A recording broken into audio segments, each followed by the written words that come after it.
ठाकरेंच्या शिवसेनेचे राज्यसभा आणि विधान परिषदेच्या दोन्ही जागांवरती त्यांनी दावा केलेला आहे।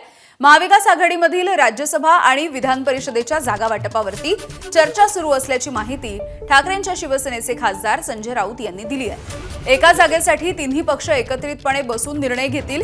शरद पवार भाजपच्या सोबत जाणार नाहीत। शरद पवारांनी राज्यसभेमध्ये जाण्याची इच्छा व्यक्त केली आहे। यावरती महाविकास आघाडीमध्ये चर्चा होईल असंही राऊतांनी सांगितलंय। तर राज्यसभेवरती जाण्याचा निर्णय संख्याबळावरती घेतला जाईल। मित्र पक्षांशी चर्चा करून हा निर्णय घेतला जाईल अशी प्रतिक्रिया आदित्य ठाकरे यांनी दिली।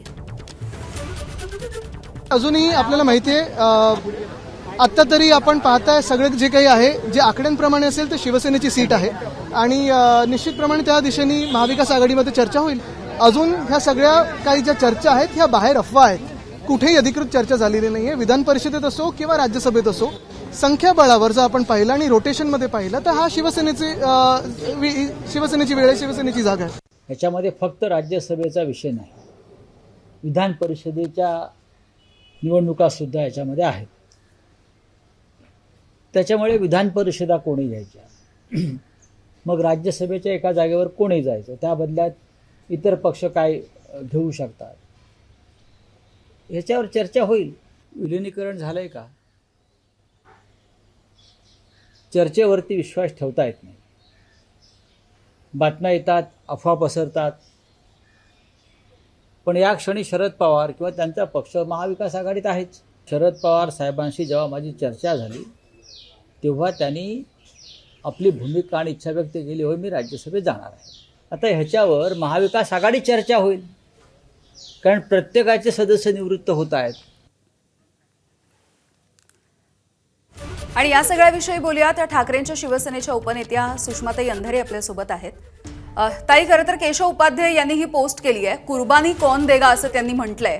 शरद पवार, उद्धव ठाकरे की मग हे दोघे जण मिळून काँग्रेसचाच त्यांना कोंडीत पकडण्याचा प्रयत्न करतील, काँग्रेसचाच बळी घेतला जाईल असं त्यांचं म्हणणं आहे।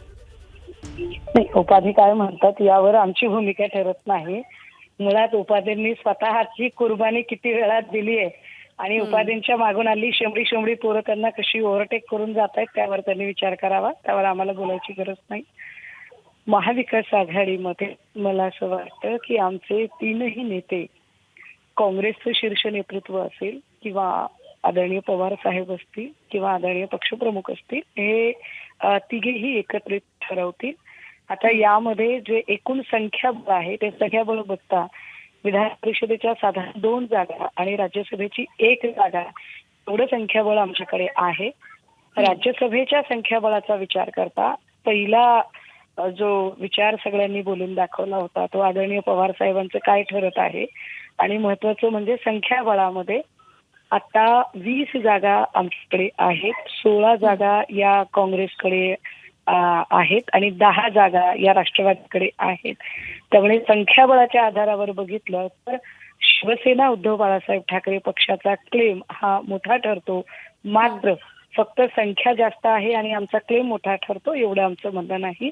तर मला असं वाटतं की मी कायम म्हणते महाविकास आघाडी ही एक संयुक्त कुटुंब आहे, त्यामुळे तीनही पक्ष एकत्रित बसतील, त्यावर निर्णय घेतील आणि 3 पक्ष मिळून आधी जागा कुणाला सुटणार आहे यावर चर्चा होईल आणि नंतर त्या पक्षातले मग कोण त्याचे दावेदार असतील त्यावर चर्चा होईल। पण निश्चितपणे मला वाटतं की तीनही पक्ष हे शिवसेना युबीटीला जागा देण्यावर आपलं एकमत करतील। बरं, सुषमाताई धन्यवाद, तुम्ही सविस्तरपणे बोललात यासाठी। एबीपी माझा, उघडा डोळे बघा नीट।